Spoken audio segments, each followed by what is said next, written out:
Earlier in December, on a foggy day in Chongqing, we went on a tour of Tecno's Future Lens event, the factory and the test labs.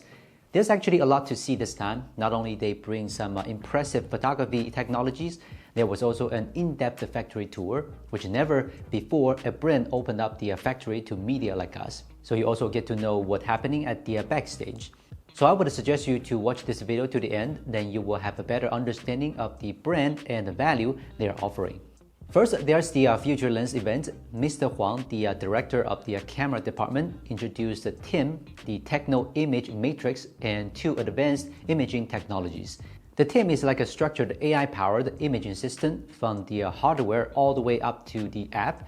It involves some good lens, complex algorithms, AI processing, and then for regular users like you and me, the app itself. There are a lot going on backstage once you tap the shutter, and with the AI that's contributing a lot to it, the pictures we take with the phones are a lot better now. So the new technology that was released is the EVS Dynamic Snapshot. Basically, it means it can capture moving objects better by recording the complete motion path of a subject. Let's say a biker's move or some animals, they move so fast, then the EVS will be able to capture the best shot. The other tech that was introduced was the Tap Any Zoom Dual Prism Telephoto technology. It is a long term, let's just call it a Tap Any Zoom. To put it in a simple way, there is a dual prism design in the camera module and then works with the lens shift optical image stabilization and AI to capture the best telephoto shots. These techs can benefit day-to-day photography a lot, and we also saw the super low-light video shooting tech back in MWC 24, so I'm really looking forward to seeing the Tecno phones that come with these. Moving on to the second part, the factory tour. As I mentioned earlier, normally a phone factory should not be exposed to the audience like this, since there might be some confidential things there. But Tecno has a staff sharing the details with us, letting us film everything. Overall, very impressive tour inside the factory. So as you can see, every procedure is fully automated, which means efficiency and precision. When everything is prepared, the motherboard will go through every step in the SMT lines and then comes out as a fully assembled phone. There are also some steps that would need people to do, such as the quality check, packaging, and so on.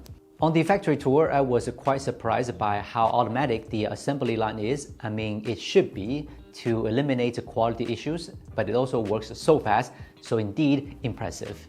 We all know phones are somewhat more sturdy than before thanks to the new materials used, but still they need to go through different tests to see if they can work well all the time.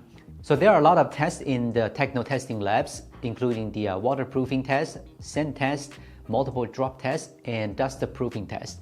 Every model should go through these tests. If there's any result that reveals any faulty design, then it will be corrected later. So rest assured, the Tecno phone you bought is shiny and sturdy. One thing I wouldn't have imagined is the coffee business Tecno has, but it is real. So we all know Tecno has been selling phones in Africa for a long time now, and people there love Tecno phones. And one product that Ethiopia has is coffee bean, high quality coffee beans. Therefore, Tecno buys the high-end coffee beans there, roast them with professional machines from the Netherlands, sell it as the brand Yirgo. First I thought, of course, it is a good thing to do. It helps local businesses and build a good relationship maybe across the globe. Now, what do I think about the tour? I think it is a really interesting and impressive trip to visit Tecno's Future Lens conference, the factory, the test labs, and the coffee factory. As a rising brand, it has a lot to offer. We have seen many top-notch phones from them released this year, and I'm looking forward to seeing more in the future. Comment down below about your experience with Tecno, and we will see you in the next time.